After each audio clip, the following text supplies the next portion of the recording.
Well, good evening, everyone, and welcome to the Aspen Chapel. My name's Nicholas Beasy. I'm the minister here. In 1943, 19-year-old Jim Van der Veer was in the infantry as part of Patton's Fifth Army, serving in Germany and France. Just a boy, the next 2 years of World War II's destruction and the liberation of France changed him to the core. His anchor through it all was the solace of the wayside chapels in the small villages. There he found hope and faith. On his final tour in France, marching through villages and hamlets, bringing supplies and post-war assistance, Jim saw the ruins of towns and the ruins of people. In every town, there was a church as a gateway. For strength, comfort and solace, he frequently stopped at these stone wayside chapels, some in ruins, some intact, but always welcoming. This indelible connection of his youth is part of his strong faith today and part of our history. Jim's war experience and long journey to come to terms with it is part of the fabric of his life.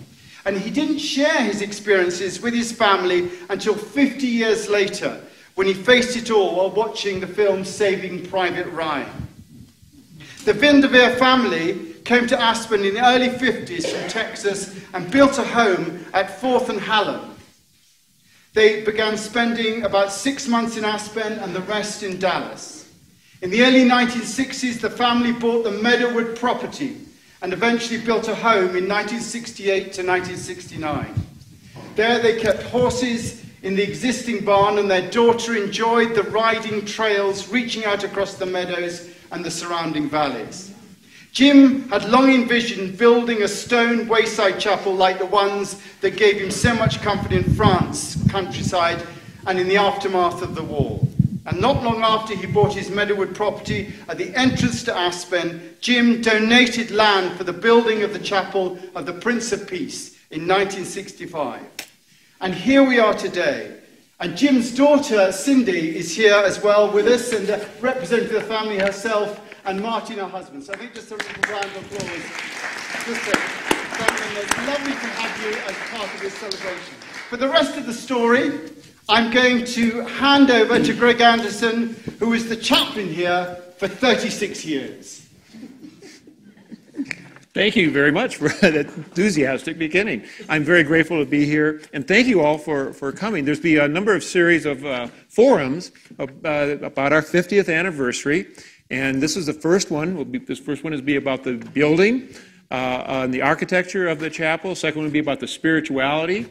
Third one is about community, and the fourth one is about the arts and music and the Beatitude windows. Very pleased to have the introduction with Jim Van der Veer donating the land. This is Cameron Yost, who's also on our board of trustees. He is on the trustees in memory. Well, I don't want to say memory, but his father is Lyle Yost, and Lyle Yost is the one who paid for this chapel. There were many other donors as well, but with my inheritance, it was. So that's why we put him on the board of trustees, so he would feel at home here. And in fact, he might even tell you that he did work here for a little bit, and he probably slept here too. This is it. And so we're very pleased to have him. And then it's his great uncle, or Lyle Yost, his father's uncle, who had the vision for the chapel also from seeing wayside chapels in France, like Jim. They had that in common, and he would see these chapels in France and was inspired by those chapels to bring that home. He became a Mennonite bishop in the state of Colorado, and he knew Aspen was a lot of places where people would come and go, and people from all over the world, and he wanted this chapel open to all people. And I'm very glad that we have great architects with us here. Heidi Hoffman, and she's been part of the chapel for a number of years, and she has given awards. She has been instrumental in having the architectural, well, she's going to tell you that the Association of Architects give awards to this chapel, and she's going to talk about that a little bit. And then we're also grateful to have another well-known architect in town, Harry Teague, who I understand that they're both very old, like I am, and so they were here when the chapel was around here, and Harry would know of the original architects for this chapel as well. So we have a little bit of an outline, and we were going to be open up to some questions as well. If there's anything really, we're going to give a little presentation here, but if there's anything really vital that you want to raise your hand, please do that, but we'll open it up toward the end as well. Let me begin with this. At our groundbreaking, and I've said this many times, but it's most fitting as we are acknowledging the building here today, this beautiful building, but in 1968 at the groundbreaking, they had these lines, and I'm not too sure who wrote these lines, but you may have seen them or heard them, some of you, but if not, please listen on the groundbreaking of the Aspen Chapel. Take a setting provided by nature, offering the essence of spirituality in environment. Erect here architecture to evoke the functioning of the concept of engaging religious faith in conversation with the world. To this place gather in lively encounter leaders of all religious thought to redefine spiritual values, to question, to seek relevant answers in a troubled world. Here create a national, global, ecumenical center for seminars and dialogues on theological concerns of contemporary society. It is a testament to remind people in Aspen that there is foremost a spiritual dimension to our existence. And it goes on to say about some of the functions that they envisioned for this chapel, which we have indeed done. I also want to make sure to acknowledge, along with our guest panelists here this evening, that there is a committee. There's a number of committees for our 50th anniversary, but this forum committee consists of our great leaders, Shelley, and you guys can please stand up and do this. Shelley Miriam, she has been so helpful in this. Karen Cordes, Bobby Taliska, please stand up, and Susan Nicholson, Stephen Knight, Tom Ward, Heather McDonald. It takes a lot of people to make anything happen here, and I really appreciate all of you being here, and especially our panelists. But let us, because Lyle and E.M. Yost, and E.M. Passed away in December of 1983, I believe. I had the chance to meet him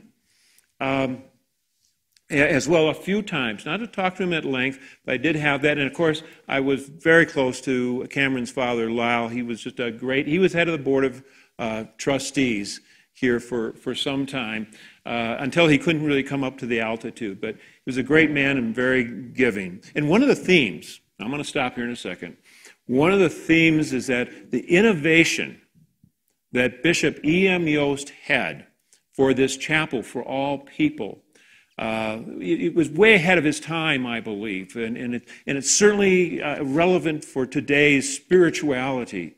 And I would call that innovative.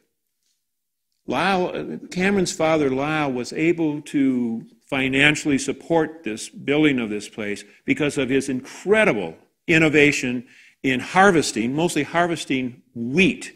And because of those inventions, he had a great company in Heston, Kansas. I attended when he was inaugurated into the Kansas Hall of Fame because of his inventions about wheat harvesting. I was there, present in Wichita, and he was inducted along with a friend of his named Bill Lear for making an airplane. An airplane. And Lyle would go from field to field in Lyle's little tail dragger airplane to help people see what they need. Cameron, tell us about your father and great uncle. Well, thank you, Greg. And by the way, you wrote an excellent article in Saturday's Aspen Times. Did anybody get a chance to read that? I mean, that really thoroughly went into the background of my great uncle, E.M. But before we get to E.M., some of the older trustees who are around here, or trustees who have been here a long time, not necessarily older, but Tom, no, they're all remember. Old. That was when my dad was around. We had 1 hour trustee meetings. And there was a golf game during that, too. Because there was a tea time that he had to make with everybody. It was the beginnings of this, the organizational structure of it was very, very interesting. But more about EM. Briefly, as Greg stated in the paper and explained it very well, my great uncle, E.M. Yost, I knew him as Uncle Irvy, because that's what Dad would call him, was a very, very conservative Mennonite. Grew up in a Mennonite sect called the Holdemans, or referred to as the Holdemans. Very conservative, as Mennonites go. And I grew up in a Mennonite community. Heston was about 1,500 people. We had, I think, 4 Mennonite churches. Even the Mennonites can't agree on theology. And of course, we had our token Methodist church there as well. But EM just apparently wasn't comfortable with some of the Holdeman Mennonite theology, and he broke away, as it says in the article, in the 30s, I think, or 40s, from the Holdeman Church. And he was very young. Yes, very young, and though he did embrace the General Mennonite Conference and became a bishop in the Mennonite Church. He had to agree that Holdeman Church was the one and only true Christian church. And he said, I can't do that. To be a Holdeman, that's right. See you later. Correct. And he was shunned. Yep, they still shun to this day. Yes. But he became a bishop and was in Switzerland, I believe, and at a general conference, a Mennonite general conference meeting, where he was inspired by the wayside chapels and the architecture, the spirals that would come up. And so when he came back, and he mentioned to Dad that it would be nice to have something like that somewhere. And back in the 60s still, the Mennonites were involved in the hospital up here. They managed or administrated the Aspen Hospital as well as the Glenwood Hospital. They actually owned a house. Nicholas, I still wish they had it, or we held on to that. We'd probably get it back for $15 million. But so with the Mennonites having a presence here, and then with the generosity of your family, we ended up getting this plot of land, and that's pretty much the history of it. Dad helped fund it, and EM, Uncle Irvy, had the vision, and here it is. And we're going to learn tonight, with this discussion with the architects, a little bit more about the windows and how it all came together. But I can tell you a little sidebar here. In the early days, before Greg, a lady out of Chicago, BG, BG, Elmira Snyder, and you'll see this in the history, she donated the organ. Her husband, Ken Snyder, was an executive with Kraft Foods. And when he retired, they had a beautiful place in Chicago, in one of the suburbs, where Elmira had built something to house this beautiful organ and all the pipes. In her home. In her home, that's correct. So when they sold the home, and they came out here and built a house up in Starwood. Is that right? Starwood, across the street? Yep. And they didn't know what to do with the organ. So this was being planned or built, and she said, hey, I'll donate the organ. And so that's how that came to be, and I know Susan enjoys it, and you're the right person for it, for sure. But one of the last memories I have of Uncle Irvy, he was his baritone voice, and his favorite hymn was How Great Thou Art. And the last time he was up here, must have been in the early 80s, I remember him leaning against that post, because he was a giant man, he was huge. But he needed to lean against something. But were you playing the organ then? But the organ was playing How Great They Art, and he bellowed that thing out in his baritone voice. I mean, it was really, really a moving moment. And that was the last time he was up here. But he was able to sing that his last time. Now tell them, just very briefly, the money for this chapel came from this great invention that made a revolutionary in wheat harvesting. Know about maybe the auger? You all know about the rotating auger, don't you? And then a wind rower. Well, just briefly, my father was a wheat farmer in Kansas, and always being innovative. He had 3 combines, and if you grow up in the plains, you know about custom cutting, where groups of a farmer would own a bunch of combines and a crew. You start down in Texas in the early part of May when the wheat ripens. The wheat ripens in the south and ripens to the north. By September, it's ripened in Canada. So in May, you start cutting in Texas, and you just keep moving north through Oklahoma and Kansas, Nebraska, and the Dakotas by the end of summer. And a kid, I didn't, but my brothers, you go on harvest. That's how you spend your summer, on harvest. But you get to see the country.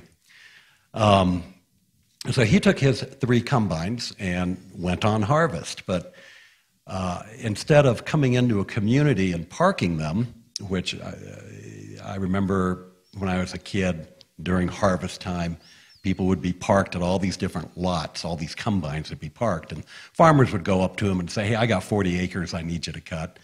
And, farmers who only had 40 acres of wheat, they couldn't afford a combine. They had to have somebody cut it for them.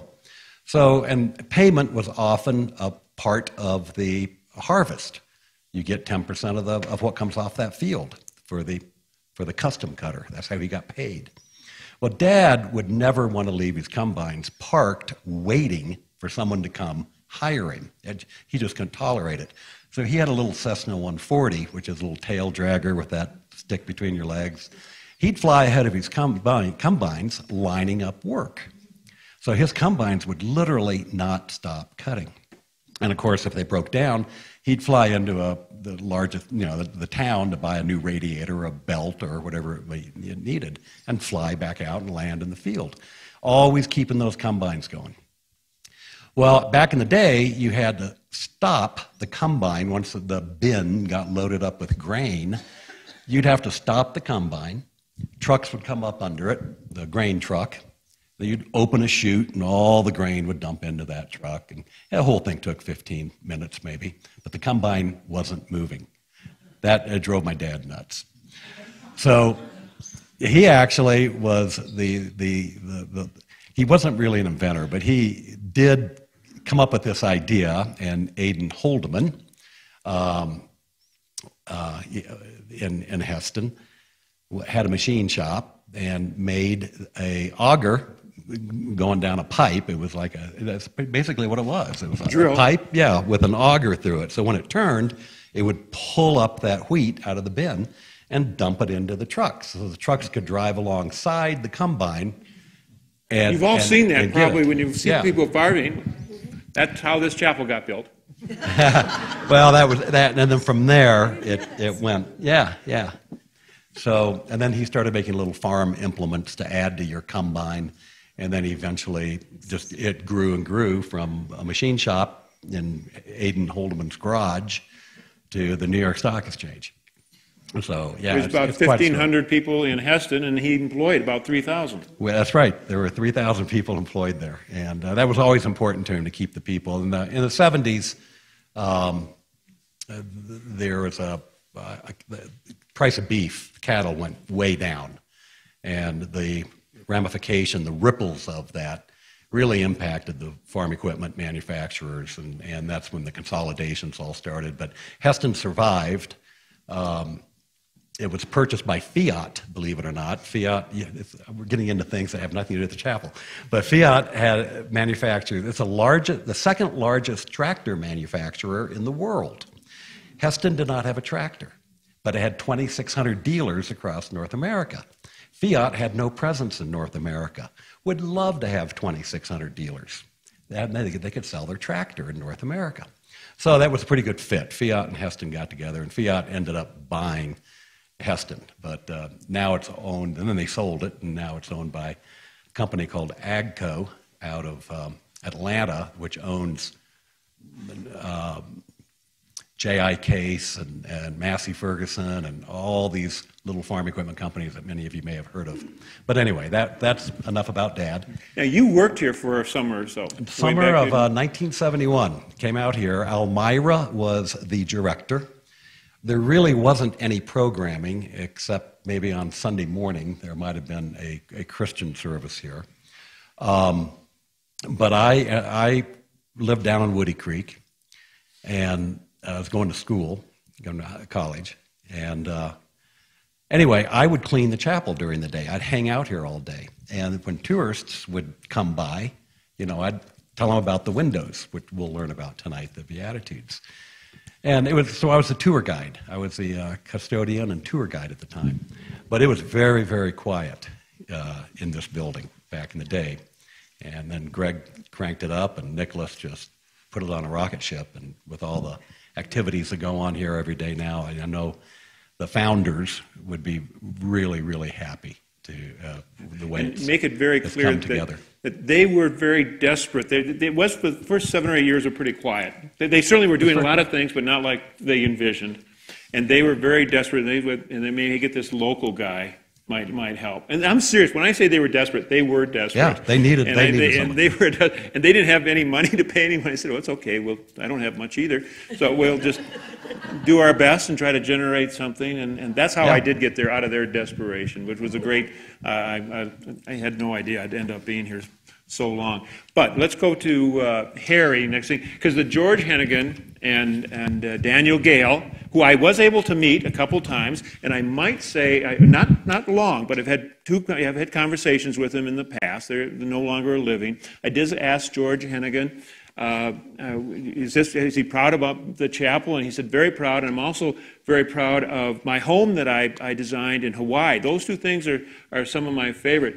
And he said he was the primary architect on this. Daniel Gale walked me through. I spent about 2 hours with Daniel Gale, and we walked around the building. And you get out of your car here, you go past the garden, you go past the windows here, and you go in the door, and you're not too sure what to expect. And all of a sudden, you come underneath the eave here, and an explosion of golden light hits you. And that was his envision to do this. They both said they were primary architects on this. Of course they did.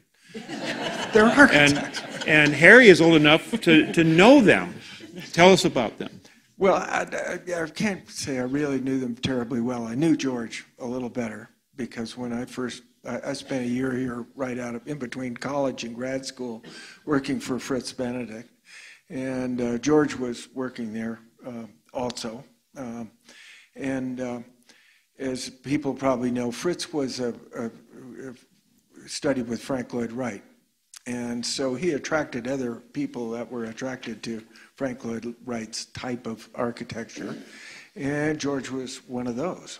And he was young and talented and could draw well. And that office at that time was basically designing snowmass. And what was emerging from that, more importantly, or as importantly, was the fact that Fritz worked for Frank Lloyd Wright, or studied with him and worked for him. He was developing a type of architecture that was beyond what Frank Lloyd Wright was doing, or at least an extension of that. A lot of Wright disciples pretty much tried to imitate the master.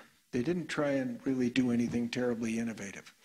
Fritz took the message, and you heard that in the dedication of the chapel here, took the message of this integrating buildings into their environment. And Frank Lloyd Wright preached that and didn't practice it all the time, as a lot of architects, do as I say, not as I do. But Fritz began a thing which you might call modern mountain architecture. And that included things like lichen rock. He incorporated Wrightian, you said something? Timbers, yeah, using natural timbers, using lots of wood and lichen rock and various natural materials, and incorporating them into his architecture. So what you have here that George was commissioned to do a building like a French a chapel in the French countryside. But what he did was he incorporated all sorts of things, Frank Lloyd Wright's ideas and Fritz Benedict's sort of extensions of those ideas. And I don't know if you remember Fritz's first house and so on, but had rather interesting details, like the roof was made of entirely of aspen trees that were cut down when they built Independence, going out Independence? This was that's the second house that's up there now. The first house was where the Aspen Club is, and Fritz with a sod roof, and these were things that were beyond sort of direct Frank Lloyd Wright interpretations and so on. So I'm giving Fritz some credit, and then I'm giving George the credit of combining that with basic the beginning of architecture for those chapels, which began in the basilicas in Rome.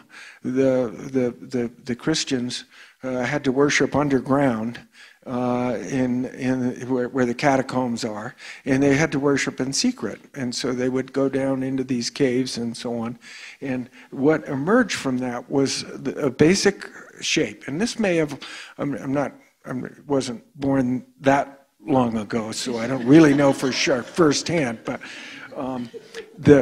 you were not in the catacombs. No, I wasn't an architect of them. Yeah. I was. Yeah, I've been there. I just did. Yeah. So, but they would create and this may have been based on pagan temples as well. There's no question. But the idea of having a row of columns that go down the side with an altar at the end, that configuration. So you get that in the plan of this building, right? That there's this row of columns that comes from the earliest days of the Christian church, when it was carved out of the mountains, and they would out of the rock underneath Rome, and they would leave these pillars as structure and so on, and that became associated with the architecture that was associated with the religion. So he incorporated that. Now another thing that those little chapels had, because they were in snow country, was a really steep roof, right? So they would reduce the amount of the structure that they would need to hold up the snow. If they made the roof steep enough, the snow would slide off. But as you notice, this chapel is a combination of that. It has a very steep roof in the middle, of course, which makes it, when you look at it, very close to those images of the French chapels and so on. But then it has this lean-to porch that goes around. That's very Wrightian. The top part, the steep part in the middle, is sort of the French Gothic. And then the Wrightian is the horizontal nature of the porch that surrounds the building. So he combined both those things. The other feature that exists in some of the earlier sort of chapel architecture was they would make a thing. They were building out of stone, mainly in those.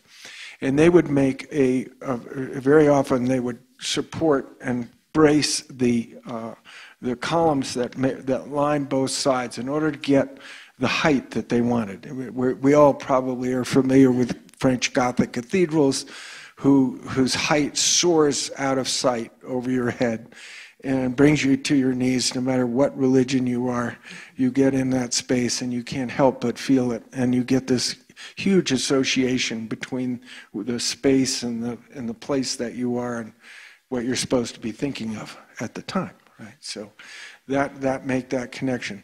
So they would brace it, and so in this case, he braced it, or which of the two with the primary architects actually did this, braced it with this kind of bracing here, and but what's very interesting, and there's a Frank Lloyd Wright touch, which are these little tiny blocks of wood that come down inside the columns.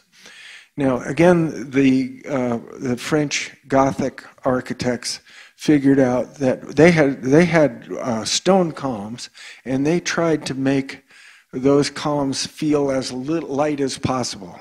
The basilicas in Rome had great big, huge 12-foot diameter stone columns left over from the rock they were carved from. And then as architects, we were always ambitious and interested in getting sort of more lightness and more space. And so we reduced the size of the columns. Now, the French did a special thing where they took the column, and instead of taking it, they figured out that if they broke the column up from one single element into an element that had more facets to it, that it appeared more slender than it would if it were one solid column. So these columns are crisscross, if you see.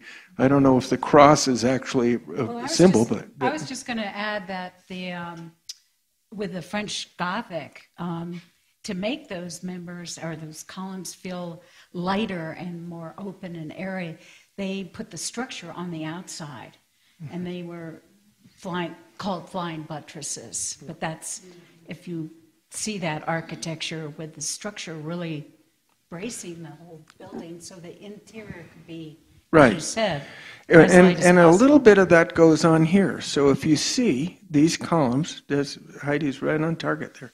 So you see these columns going up and this brace coming across the side. Now, if you could imagine, if the interior of the building stopped at these columns, then those would be the buttresses on either side. So they're incorporating very traditional aspects of ecclesiastical design, but they're doing it with wood and local materials and a little bit of the Frank Lloyd Wright touch of the little blocks. If you know Frank's work, there's lots of little blocks like that on his stuff.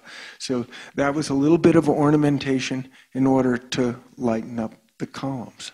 So those things. One other aspect that's worthy of note in terms of the architecture is the way that you enter, which is, as Greg was pointing out, was intentional. This idea of not entering rather directly. Probably those French chapels, I'm almost 99.100% sure that every one of those had a door with a little bit of a sacristy before you went into the main nave and so on, and it was all very axial. So to follow up on that tradition, you either would have entered dead center on that end of the place or dead center on this side. So what I would say again, this is probably Frank Lloyd Wright and other modern sort of approaches, sort of relinquishing them from the responsibility of following the French pattern exactly and say, we're going to take them by the garden, walk them along the porch so they get to experience nature, come around, come in from the less obvious side and maybe not quite so central, and come in, you know, so that's an unusual aspect of the plan. Yeah, he was very specific about not just getting out of your car and walking into a church. He had to have a little time to get there. And he said, when you come under here, and then you want to have this explosion of golden light, like God's rays coming down in this golden light. And in keeping with that, there's a person here tonight who is responsible for climbing a ladder all the way to the top and putting that gold glass in the clear story, one at a time, and that you all individually cut. There's, I don't know, some 800 panes or something. Tom Ward counted them one day. And they're each individually had to be sized and cut, and he was also instrumental in doing the introducing us to Jean-Jacques Duval, also a French designer who did the windows, of course, and installing these windows and climbing up, putting each one of those. And he's here tonight, and I've just met him for the first time. I had a conversation with Jean-Jacques Duval on the phone for about an hour 2 weeks ago. That was delightful. He's in great shape in New York. He and Michael Onmach are still good friends and talk a number of times.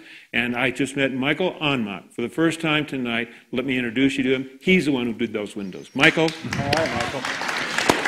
And Michael's wearing a beautifully golden shirt.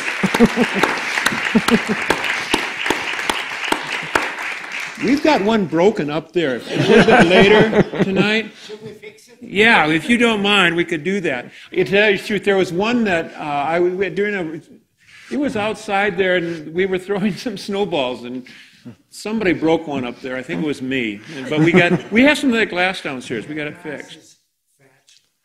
It's what? It's fragile. Yeah, it's a little It can't break. thinner than a sheet of paper. It's all hand-blown glass. Yeah. An eighth of an inch thick. Hand-blown glass. It's a hand-blown glass, hand-blown, an eighth of an inch thick. is what Jean-Jacques Michael Duval just said, this glass is from France. You cannot get this glass any other place. People come in here and say, no, they tell me that this is all plastic. That's manufactured in Michigan. But it's all, and he said, you cannot get this kind of glass any place, any other place. And you were saying that this is, Just go. that it's German? It's mouth blown Oh, yeah. glass? The Speaking? other windows, they're- Turn it on. Oh, Just speak into it. yes, speak English. Let's speak into it. It's working. It's on, just Is speak on? into it. Oh, gotta get real close. Okay, okay. The upper glass, called antique glass, mouse-blown glass, imported from Germany, although they have some factories here too in the United States. But at that time, we got all the glass imported from France and Germany. And, well, the glass came in a box, and the sheets are about 3 by 4 feet. And I remember downstairs I made my work table, and I start cutting those pieces. A lot of work. Well, anyway. Thank you so much.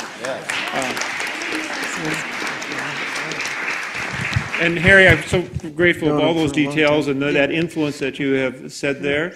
And do you have something else? I want to move on to Heidi here too. No, the only other thing I would say is that there have been several polls of people about their favorite building in Aspen.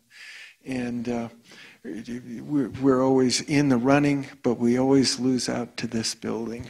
So all the buildings that you built around here, we're very grateful for that.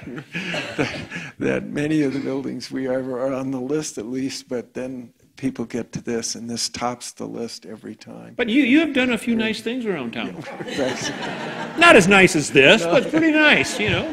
The tent, the school, on and on. Well, it deserves that. So it's a beautiful building. Yeah. And Have you ever worked on a building that used to be Fritz's?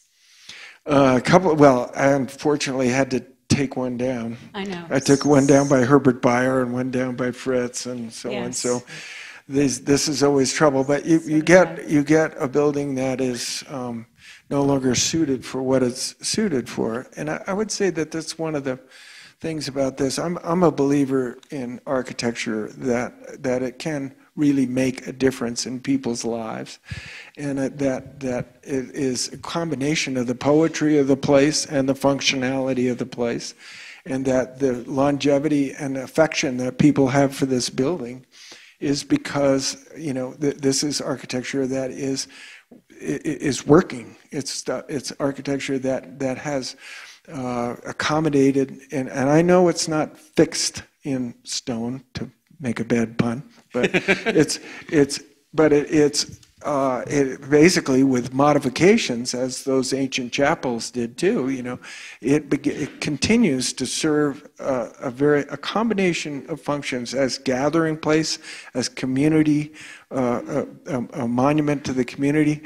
It goes back to the body, mind, and spirit. It is the spirit component of Aspen, and while it doesn't probably get attended or used by everybody in town, I think it represents a very strong place in everybody's heart, both because of how it looks from the outside and how it feels when you are inside. You think of all the services we've done, we have probably affected a large portion of the population and visitors and second homeowners in Aspen. You know, not all at one time, but overall, there's been a lot of people that have come, well, thousands and thousands of people a year. There's a universality, you know, to our approach theologically, and a universality architecturally, I hope, as well. There's a universal appeal here. And this theme for this evening is, if you build it, they will come. And it attracted a lot of people. When I first got here in '78, people were visiting an awful lot. But there still wasn't much, you know, there still wasn't the leadership here, the consistency. Elmira Snyder helped filled in,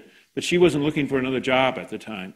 And there was another person who came in, but it still needed people. You know, it's like you know, here's the door and here's the steeple, and open the doors and see all the people. Well, there was a building, but there wasn't any of these people inside, and it took maybe having a local, and we just started doing something here and having some services, and it grew from there. But you can't just build it and see if somebody comes. You have to build it and have programming and people, and that combination has to work, you know, functionally. And the space downstairs is lively and has a million things going on. And I've been to countless numbers of weddings and memorials as well as regular services. We're open to doing more, you know, a wedding if I have one. I've already had two. Yeah. Heidi, you have been great in giving a couple of very distinguished awards. And tell us about AIA first, but I also want to know personally what motivated you to do this for the chapel. It was such an honor. So I guess I would say that I grew up with this chapel in a sense. I first came to Aspen to see the town in the summer of '66, right before I started college in Boulder, and that dates me right there. But I came up a lot to ski. If you remember, Vail was just starting and Aspen was the destination resort. Anyway, I was here in '68, '69. I watched it get built. I sort of grew up watching the landscaping grow up around it, the roundabout, and so the history has certainly been there for me. And as Harry said, you can't help but be brought into this space through the various activities that the church has, or the chapel has started over the years. And that appealed to me. Anyway, back in 2011, I was president of our AIA chapter here in the West Slope, and AIA is the American Institute of Architects, and it's the voice of the architectural profession and a resource for its members in service to society. And I had been, you know, involved in honor awards programs before at the state level, and I thought, well, sure, I'm going to, you know, recommend this building. And the reason I thought about recommending this building as opposed to maybe some buildings I've been working on, for example, the Hotel Jerome in 1985, I was very involved in that. But that didn't make it for me in terms of my decision to nominate this building for the 25-year award. Let me just, well, first of all, we won the 25-year West Chapter Award. I'm not sure how many others were in it, but submitted. And then that encouraged us to submit to the Western Mountain Region, which is a group of 6 states: Nevada, Arizona, New Mexico, Utah, Colorado, and Wyoming. And I think one more. Did I get Nevada? But anyway, it's the Western Rocky Mountain region. And I just felt, in light of that and the image that I felt and the purpose that this building has served over the years. Oh, there it is. I'll just read this, which is on there. So I submitted it for the next year for the Western Mountain region, which is a little more high profile, so I really had to dig into understanding a lot more of why I was recommending this building. So let me just say the 25-year award for AIA Western Mountain Region recognizes a built structure that has significantly influenced design and lifestyle in the Western Mountain region. And I really, when you look at that, I really feel this building certainly achieves that. I do want to give credit to one of the members here who wrote me a beautiful recommendation. That's Jeanette Darnauer. I really held fire to her hands to get this done, but she did a beautiful job, and it's in the back of this. And we'll have this, do we have this downstairs? Just, this is the submittal, so people can look at it at another time. But So I just have to jump in as an architect Sure. and say that the 25-year award, architects are, we give ourselves lots of pats on the back because nobody else will, but so there are lots of awards and in various levels and so on. On the other hand, they're not, each year there's only one 25-year award, and frequently there's none.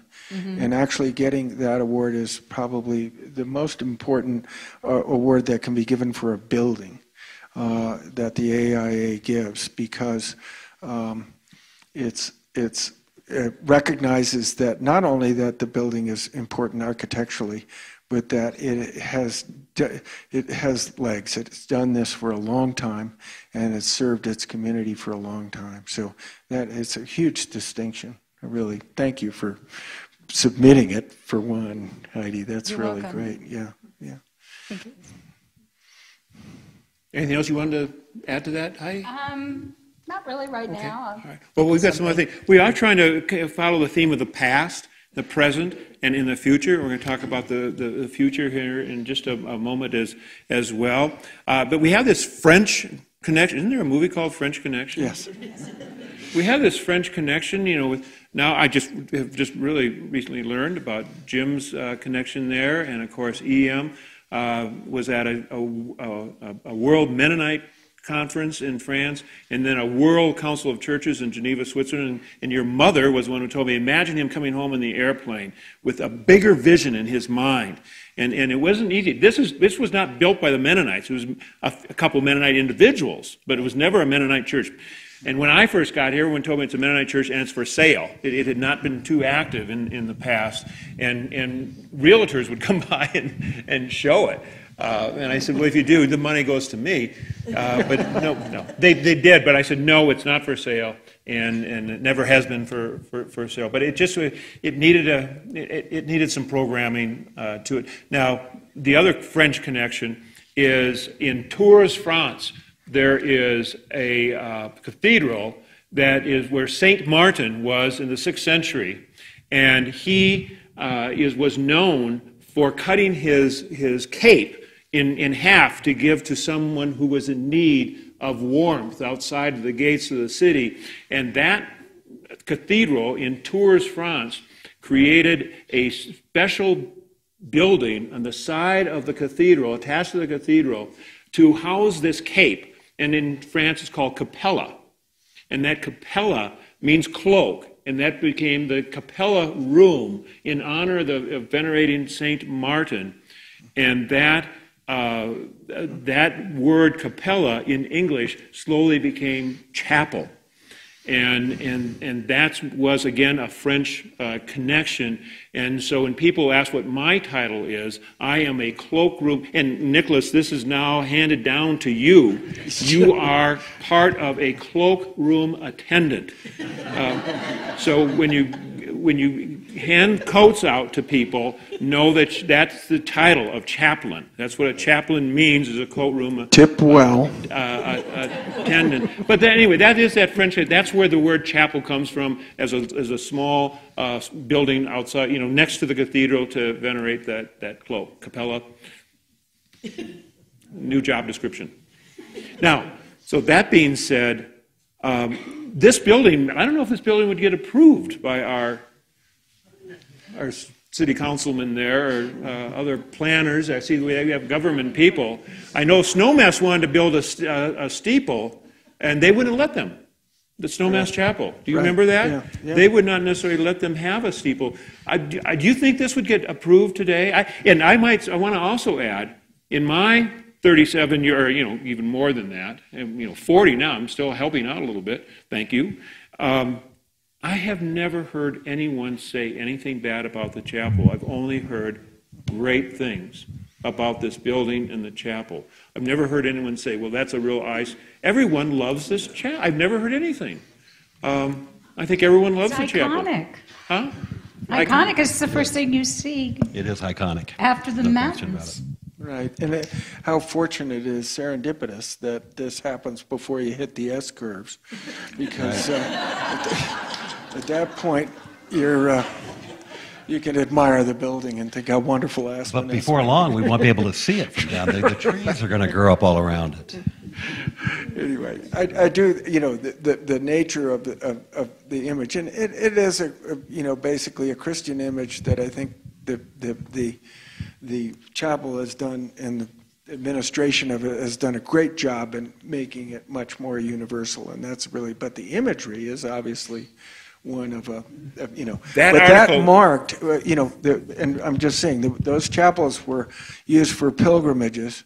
And you can imagine that in the days of foot traffic and horse traffic and so on, knowing where that steeple is and where you're trying to go and where your next place to bed down would be, in the cloak of Martin over here, this would be where it is. So those steeples served a really important function of telling people where the town was and so on, and it is not just a religious icon. It was actually had a serious function.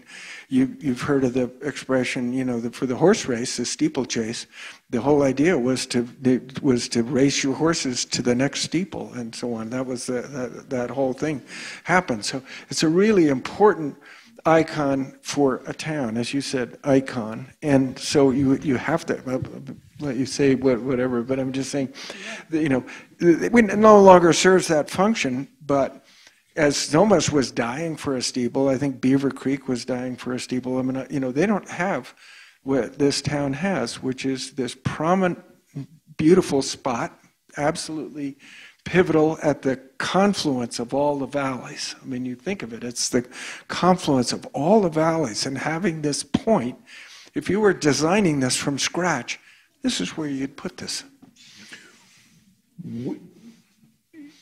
Obviously, we all hope that it's going to be here for another 50 years and a whole lot more. Will this structure be attractive in the future? Now, we've purposely as a town maintained our Victorian places. I mean, the Historical Society is maintaining, that's the beauty of this town. I hope this chapel fits within that. But we have a sanctuary here. Beaver Creek has a beautiful glass looking out at the field and the mountains and the stream. And to separate ourselves from the world is not where we are theologically. And the steeple is to point upward, to remind people. And what you said about the steeple is just great. But I hope that this building, that we are a progressive theological establishment, that your great uncle had and your father nurtured, and it was so great to have the Jewish community be part of this chapel and the spiritual paths and all those people coming together. And this building has a universal appeal, so it's doing its job. I trust it will go for the future. And if I may add one thing, from the beginning, the theology of the way this was, the reason it was built, my mom had influenced my father, let's put it that way. It was without her, her and Uncle Irvy saw eye to eye that there's many paths to the same place. And I remember as a kid, my mom was way ahead of her time. There was no Mrs. Lyle Yost. If she was ever addressed that way, she would say, "Excuse me, I'm Mrs. Irma Yost." But there was a cross up on the steeple one time, And she is instrumental. She had a fit when she saw it, and several months later it came down, and there was a dove placed up there. But no, her theology and Uncle Irving's theology were very, very similar. Great. So I just wanted to So plug my mind. architecturally, do you guys, what is your feeling? Will we be sustained in the future? Well, I think like anything, it shouldn't ever be frozen in time. It should be tuned up, but not in any way. The fundamental part of it should be saved. I mean, there are aspects. I mean, nobody's, even if somebody throws a snowball at the glass, we better fix that. I think, you know, you should have better aim anyway. And but I just think I think it is. How would you tear down or modify a building that is adored like this building? I don't think you can do that. But certainly you want to make it useful. Europeans are very good about that. They'll take a chapel and they modify it carefully and with sensitivity to serve the new purpose, but not. I mean, you know, you wouldn't in any way mess with what's really already working. We're going to lead into. Heidi, do you have a? No, I agree with you. I don't see any reason to modify this more than what is absolutely necessary. I can certainly look at issues architecturally that aren't really necessary to talk about at this stage. Things like waterproofing, you know, just maintenance issues that back then maybe weren't as advanced as we use today. So in my case, I would say just minimally Modify carefully. Nicholas. Thank you. Well, I'd like to thank all our guests here who've been so instructive. Absolutely fantastic. But we're getting really to a time where we'd like some input from yourselves. On your chair, you'll find a little sheet here and a pen. It says, what struck you most about the architectural history of the chapel? What struck you most really about this presentation? And what do you think we should do next with the building in terms of both upgrading it and creating new spaces and facilities? Now, you know, now we've got the chapel here, the sanctuary. What happened is that the pews are removed. You've got these lovely chairs. This is being live streamed with a broadcast system up there. I'd like to welcome everybody who's watching it live stream, either live or later on. It's great to have you with us. Downstairs, we've got the art gallery. We've now got offices over here where the administrative staff are. We've got the Jewish community, we've got their offices downstairs, and there's a classroom down there.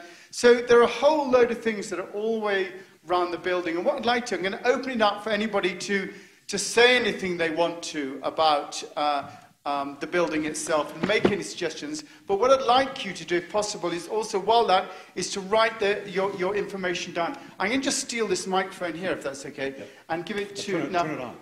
Is it off now? Yeah, I'll put it on. And I'm just going to ask if anyone has, while you're writing, I'm going to start with Tom Ward over there, if you'd like to go to the back. Anyone like to make any points? Any suggestions about what we do next in the future?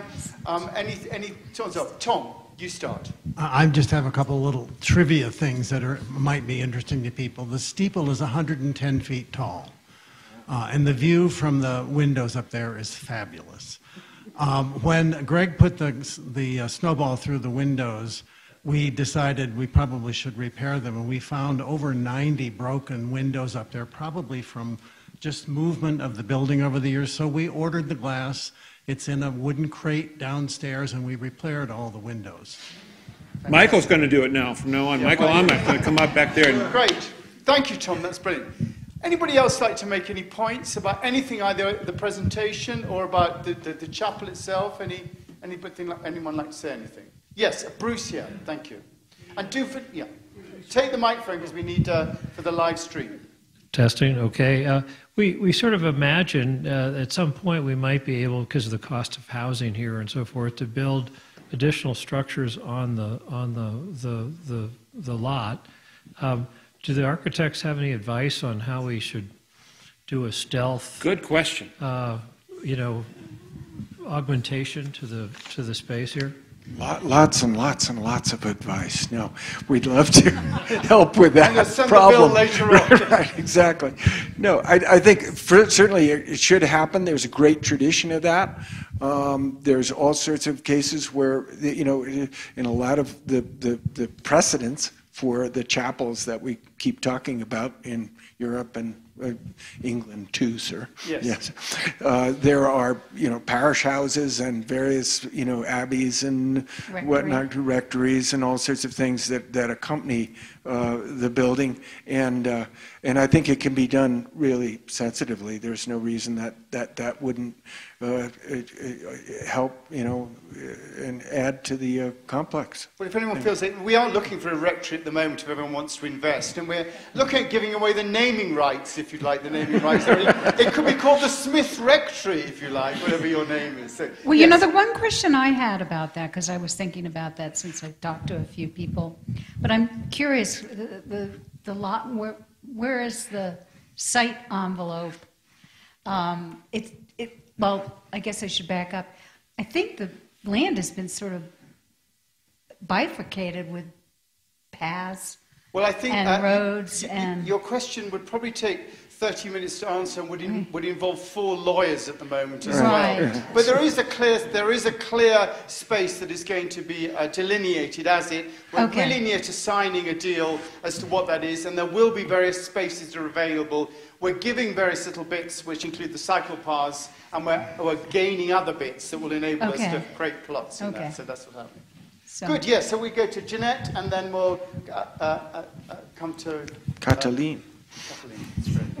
This is fantastic. Thank you guys so much. I learned a lot, and I really appreciate it. I appreciate what you were saying, Harry, about the need for architecture not to remain static. I don't remember your exact words, but so I would ask Bruce's question just a slightly different way, and that is, what should we not do? How could we screw it up when we try to do? Sounds like this is not. It's fine, yeah. Okay. It's cracking. When there are some additional things done, whether it's downstairs to the gallery or whether it's an addition onto the building, how could we screw it up? I think we need to be forewarned of some things that we need to be aware of, in being able to modify what's here without going too far. Any thoughts about screwing it up? Well, I think you have to see what functions you need. Is that not working? That mic's not working, so you'd use my mic. It isn't. Okay, sorry.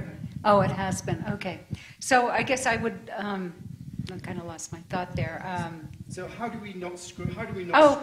I think you have to do programming that doesn't overwhelm whatever addition you might consider. Yeah. And of course, it has to be super sensitive to being added on to an existing building. I don't think it has any historic bearing it's a county, isn't this the county? And I'm sure it is historic and it should be, but I just think you have to be careful. I'm sure. And and I would say just it has to be done really carefully, and I would suggest you hire a very good architect. and that the process is one of going slowly and not figuring it out. The answer isn't probably exactly simple one way or the other. I'd say the building and its general appearance are very important in terms of its exterior. Interior, the light and the glass and so on are all very, very important. There's some materials that are precious. There are others like this floor that's sort of off-the-shelf flooring, not so fancy. I'm not saying we should replace that, but the idea is there's some things that are probably not as sort of intrinsic to the building. The building has good bones. Yes. And you keep the bones. Right. And you can add and move around within it. I wondered what was. I've been here so many times, and the fact that there weren't pews, I didn't kind of register until you mentioned it, and that's really interesting. And I think that's a question of the function. A lot of the big cathedrals don't have pews. A lot of they have places people stand in them and so on, and that kind of thing. There's lots of sort of room for movement, I would say. You know, one of the things I wondered what, Greg, you were sort of hinting at is there a way to get more of the outside in without destroying what's happening, you know, with the stained glass? And how do you do that? I don't know. Maybe difficult or impossible. But I don't think you'd want to lose the effect of the glass and the ambience and the glow in order to do that yet. But I could see that was something that you know, came up. Thank you. Yeah. Kathleen, let's have you. Yeah, I was also struck by a statement of nothing should be frozen in time. Thank you for that. And the other thing what was really beautiful about this presentation is, to me, who's an immigrant, a 37 years immigrant into this country, and I studied architecture here, and one of my first boss was Harry Teague, I'm absolutely in love and fascinated how architecture comes together in this country.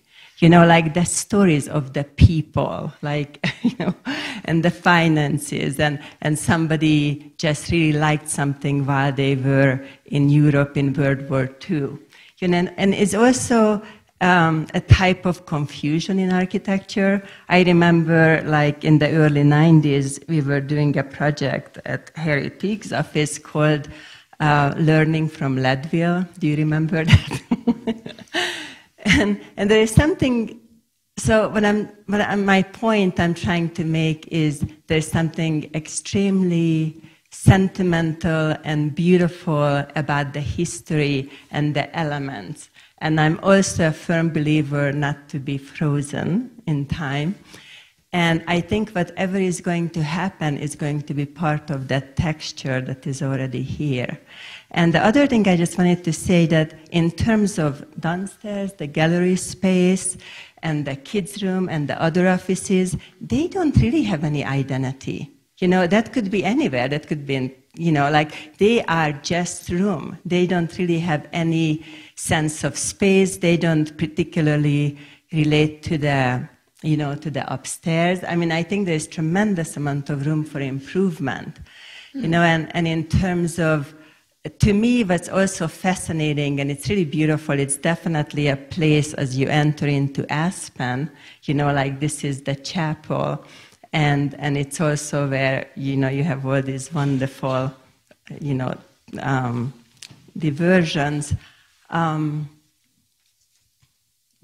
Anyway, this is, I think it has to be like a work study. Like, we have to sit down and spend a couple of days, you know, sketching it out. But one more thing which I remembered I was going to say, like, we are talking about the chapel, but what you said, the site is so much bigger, you know? And I think to have maybe other functions, including a residence, and how all of that will tie together. And maybe that's where the opportunity is for the views. You know, because maybe we can touch this, or maybe we can, I don't know. Thank you for that. Thanks. I mean, just some of the ideas that people have come up with, just to, you know, one thing that this building doesn't have is disability entrance. And so the idea of building a lift or something like that that will allow that to come in. As you said, downstairs is very plain. There aren't really any children's facility, proper children's room. With, you know, stuff for them to do, things to encourage children to participate in it. There's another idea of maybe doing some sort of high-end coffee shop downstairs or something, so that people can come and have a cup of coffee and participate in the building. You know, that's another idea that people have had. And so they're different, maybe having a yoga studio here. There's another idea of having more classrooms so that we can have more events where teaching is done. Those are some of the ideas that people have been speaking about. So when you're considering what to put down in your thing, and we will be looking at your ideas carefully, do think of anything that you think that we could include in that. Any other things that people would like to say? Or, yeah, Laurel, do you want to give Laurel the microphone over there? Thank you. I just wanted to thank Carrie for his point about the impact of the chapel on the community psyche, you know, just apart from the committed community that, you know, comes together, gathers together here regularly. It's a great point that every visitor to Aspen, every local who goes to and from town, has some sort of psychic impact from the structure and from the building and from the beacon of peace, the welcoming beacon of peace that it presents to everyone who comes and goes through the town. And that's a wonderful point of our stewardship as we think about, as a community, as a chapel community, the next 50 years, carrying that stewardship forward in a meaningful way. And I also am just so struck by the belfry.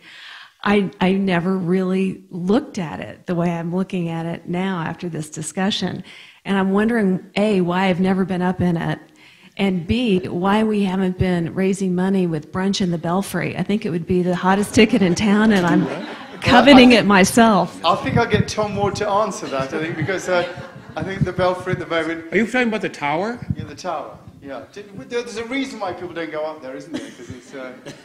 We can all go up there. It's not easy. I might. You have to climb a ladder. Yeah, I have to have a ladder. Thank you for that, Laura. I really appreciate that. The welcome to Aspen that the chapel gives is absolutely fantastic, and it's brilliant. Any other thoughts anybody's got about? Question? Oh, questions. Yeah. Yes, Donna at the back. Thanks. I'm going back to the beginning a bit, but I just wanted to honor the generosity of the Mennonite Church because as I understand it, when the Mennonite Church when this was being built, it was a mission of theirs. It wasn't to be a Mennonite place serving only Mennonites. And I think that's a very generous spirit. And they funded this chapel for a number of years, as I understand it, until the local community could begin to take some ownership. Yeah, they helped a little bit, but it was never intended to be part of the Mennonite, arena, so to speak.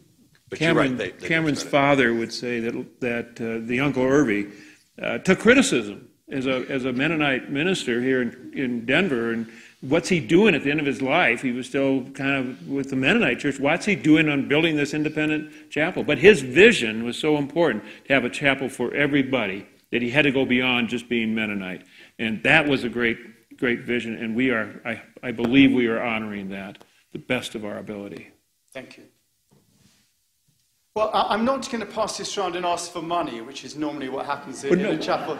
The reason I'm holding this up is at the back there's one of these as well, and which is been moved over there. Sandy, if you'd like just to move that into the middle, yeah. What we'd like you to do is just to fill in your forms and put them in here as well. And there's one of these downstairs.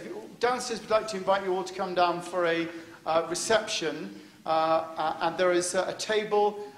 Shelley has put together really, if you want to look on our website, Shelley Merriam has put together this most fantastic timeline of the history of the chapel. And I really want to acknowledge Shelley again for what she's done in getting together today. Where'd she go? She's been absolutely fantastic. Where is she? She's making food or something. Cindy rang me up with a question yesterday, and I said, well, Cindy, I think I'll just pass you on to our historian. and she really has taken on this role of being the historian, and it just gives us all context. And when you have context, you then have meaning. And I think that's what you've given us, Shelley. You've given us a context which creates meaning for us as well, and I'm so grateful for all that you've done. So do go downstairs and have a look at the history which is on the table. Go downstairs and have a drink. Please fill in your forms because we want to know what you think and what you think we should be doing next. It's important to us. We'll use it as we study what to do. So I really want to encourage you to do that. And a special thanks to Heidi and Harry and Cameron who came over from Colorado Springs in the snow today. And so grateful to see, when I look out here, just in the gathering here tonight, I see people who've been with us since almost when I got here. And I can look at you and see all these familiar faces. It's very heartening to me to see that, as well as new faces and a combination of that, because as important as the building is and what it does for us, and the importance of the architecture and the role of architecture, it still is, here's the church, here's the steeple, open the doors, and there's got to be people. And just to follow that on, this is the first of 4 events that we're having. This form is there. you'll see the second one that we've got is spirituality. It's on the history of the spirituality of the chapel. That's going to be on April the 11th. Again, it'll be here. It'll be 5:30 till 7. There'll be a reception afterwards. We're going to have a Zoom conference call with Rami Shapiro and Ed Bastian, and Cynthia Brageau is sending a video, and we're going to talk a lot about how the history of the spirituality of the chapel has developed, and really looking at what's happening now and what do we want to have in the future. And then the third one, which is on May the 9th, is going to be about a chapel for a community, looking at the outreach of the chapel, where we've had an effect in the past, where could we have an effect in the future? And then lastly, a sensory experience, a sense of place, music and architecture. That's going to be a wonderful concert. Susan is putting that concert together. It's based around the Beatitudes, the windows, music around that. There'll be a choir. So we'll be advertising in the papers for this and advertising it all around the place. So do watch out for the adverts and do come and join us. Thank you very much for being here tonight. Do come and join us downstairs for a drink. Good night.